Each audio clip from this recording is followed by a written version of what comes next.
रुपया केवल एक कागज का टुकड़ा नहीं होता, रुपया केवल एक करेंसी नहीं होती और इस करेंसी के साथ देश की प्रतिष्ठा जुड़ी होती है।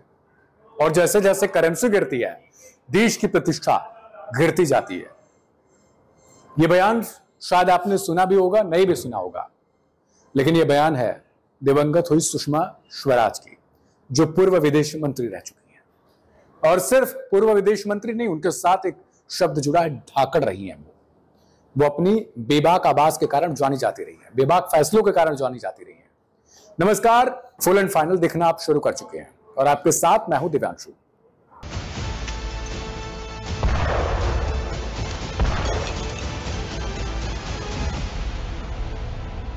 आज सुषमा स्वराज के व्यक्तिगत जीवन से लेकर उनके विदेश मंत्री तक की सफर पर चर्चा करेंगे और किस तरीके से एक महिला न सिर्फ गौरवान्वित देश को किया उसने, बल्कि अपनी आवाज के कारण भी वो जानी जाती। भारतीय जनता पार्टी के सबसे वरिष्ठ नेता सुषमा स्वराज का जन्म 14 फरवरी 1952 को हरियाणा के अंबाला छावनी में हुआ। उनके पिता हरदेव शर्मा और माता लक्ष्मी देवी थी। उनके पिता राष्ट्रीय स्वयं सेवक संघ के एक प्रतिष्ठित सदस्य थे। उन्होंने राजनीतिक विज्ञान और संस्कृत के साथ बीए में ग्रेजुएशन की। उन्होंने अपनी पढ़ाई अंबाला छावनी के महाविद्यालय से ग्रेजुएशन से की। चंडीगढ़ में पंजाब विश्वविद्यालय के कानून विभाग से उन्होंने एलएलबी में डिग्री की पढ़ाई की।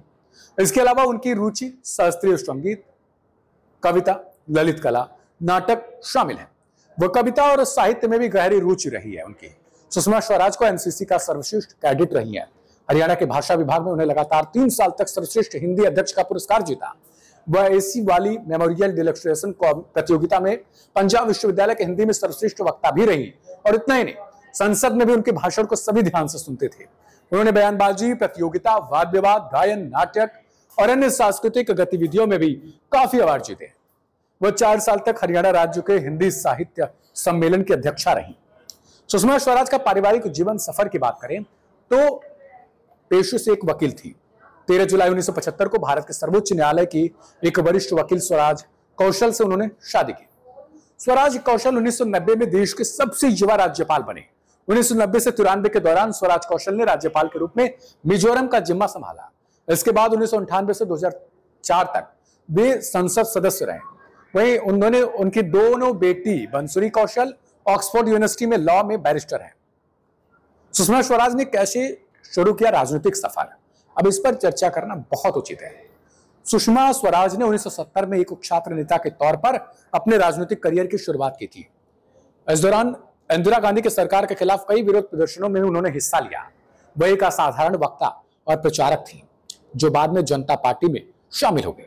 आपातकाल के खिलाफ अभियान में सक्रिय रूप से उन्होंने भी अहम भूमिका निभाई थी। उन्हें दिल्ली की पहली महिला मुख्यमंत्री और बाद में विपक्ष की पहली महिला नेता के रूप में उनका नाम दर्ज है। वो 27 साल की सबसे कम उम्र में हरियाणा में जनता पार्टी की अध्यक्ष रही हैं। ये बेहद रोचक तथ्य हैं जिन्हें आपको शायद नोट भी करना चाहिए। सुषमा स्वराज का राजनीतिक करियर कैसा रहा? भारतीय राजनीति में महिला नेताओं में प्रमुख रही सुषमा स्वराज ने भारतीय जनता पार्टी से अपना राजनीतिक करियर शुरू किया था। वो साल 2014 के लोकसभा चुनाव के बाद मोदी सरकार में विदेश मंत्री रही। उन्होंने 6 बार संसद कार्य किया। 15वीं लोकसभा में विपक्ष की नेता भी रही हैं। वह साल 1977, 1982 और 1987 से 1990 के दौरान 2 बार हरियाणा से भाजपा के टिकट पर महिला विधायक बनी। उसके बाद साल दर साल और उसके बाद साल 1998 में देश की राजनीति दिल्ली के पहले मुख्यमंत्री के तौर पर जिम्मेदारी संभाला। उनका राजनीतिक करियर काफी उतार चढ़ाव वाला रहा है। वो सत्ता पक्ष के सदस्य और विपक्ष में प्रमुख नेताओं के पद पर हमेशा तेज और तर्रार दिखी। यूपीए सरकार के दौरान वो सरकार की हमेशा तीखी आलोचना करती दिखी। साल 1977 में सुषमा स्वराज ने 25 साल की उम्र में सबसे कम उम्र की कैबिनेट मंत्री का दर्जा हासिल किया। 1996 में अटल बिहारी वाजपेयी के नेतृत्व में उन्हें सूचना और प्रसारण मंत्री बनाया गया, यानी आईटी, इंफॉर्मेशन एंड टेक्नोलॉजी। केंद्रीय कैबिनेट मंत्री के रूप में भी उन्होंने जिम्मेदारी निभाई है। अंतिम समय तक वो पार्टी के अखिल भारतीय सचिव और पार्टी के आधिकारिक प्रवक्ता की जिम्मेदारी निभाई। ये उनके राजनीतिक की मैं बात कर रहा हूं। सुषमा स्वराज को मिले कई पुरस्कार। अब ऐसे में अगर वो इतनी ज्यादा वर्चस्व वाली रही और उनके पास इतने गुण रहे हैं, हरियाणा राज्य विधानसभा द्वारा उन्हें सर्वश्रेष्ठ स्पीकर का पुरस्कार दिया गया है। साल 2008 और 2010 में 2 बार सर्वश्रेष्ठ सांसद का पुरस्कार मिल चुका है। वो पहली एकमात्र महिला सांसद हैं जिन्हें उत्कृष्ट सांसद का पुरस्कार भी मिल चुका है। ढेरों चीजें लेके बैठी हैं वो। सुषमा स्वराज को वॉशिंगटन पोस्ट ने सुपर मॉम ऑफ इंडिया दिया। इसका कारण यह है कि उन्होंने विदेश मंत्री के रूप में अपने 5 साल के कार्यकाल के दौरान 186 देशों में फंसे 90,000 से अधिक भारतीयों की मदद की थी। यूक्रेन और रूस के बीच जब युद्ध शुरू हुआ तो भारतीय लोगों को सुषमा स्वराज की याद आ गई थी। सुषमा स्वराज ने विदेशों में संकट में फंसे भारतीयों की हमेशा मदद की थी। वह काफी सक्रिय रहती थी। ट्विटर पर लोग उन्हें टैग कर अपनी समस्याएं बताते थे, जिनका समाधान भी वो जल्द कर देती थी। सुषमा स्वराज ने 2015 में सऊदी अरब से युद्ध रोकने के लिए कहा था। उस समय सऊदी संगठन सेना और यहूदियों विद्रोहियों के बीच जंग चल रही थी। कई भारतीय इस दौरान यमन में फंस गए थे। उन्होंने सुषमा स्वराज से मदद की गुहार लगाई। इस पद पर सुषमा स्वराज ने सऊदी अरब से जंग रोकने को कह दिया, जिसके बाद जंग रुकी और हालत सामान्य होने पर 5,000 से अधिक भारतीयों को वापस स्वदेश लाया गया। इसी ऑपरेशन राहत का नाम दिया गया। सुषमा ने मनमोहन से पूछा था, बता काफिला क्यों लूटा। साल था 2011 का और लोकसभा का सत्र चल रहा था।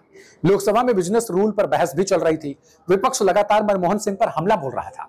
ऐसे बीच सिंह उठे और अल्लामा इकबाल का एक शेर पढ़ा, माना कि तेरे दीद के काबिल नहीं हूं मैं, तो मेरा शौक देख, मेरा इंतजार देख। मनमोहन सिंह बैठते ही सुषमा स्वराज ने कहा कि मैं भी शेर का जवाब शेर से ही देना चाहती हूं। उन्होंने पढ़ा, इधर इधर की तो बात ना कर, ये बता कि काफिला क्यों लूटा।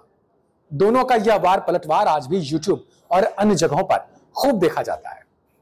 हालांकि भारतीय राजनीति में यह हमेशा देखा जाता रहा कि जब तक कोई नेता जीवित रहता है वो आंखों का चुभने वाला तारा होता है, मगर जैसे ही वो परलोक से धार जाता है वो आंखों को सुकून देने वाला तारा बन जाता है। ऐसे में सुषमा स्वराज के पूरे जीवन पर यह एपिसोड छोटा था जरूर, लेकिन सुषमा स्वराज के लिए मैंने छोटा कर दिया ताकि उनकी जीवनी को विस्तार से बता सकूं। क्या कुछ लगा आपको इनके जीवन के बारे में देखकर और कितनी प्रेरणा आपको मिलती है इनके जीवन से। याद रखिएगा, दिल्ली की पहली महिला मुख्यमंत्री हैं। नमस्कार।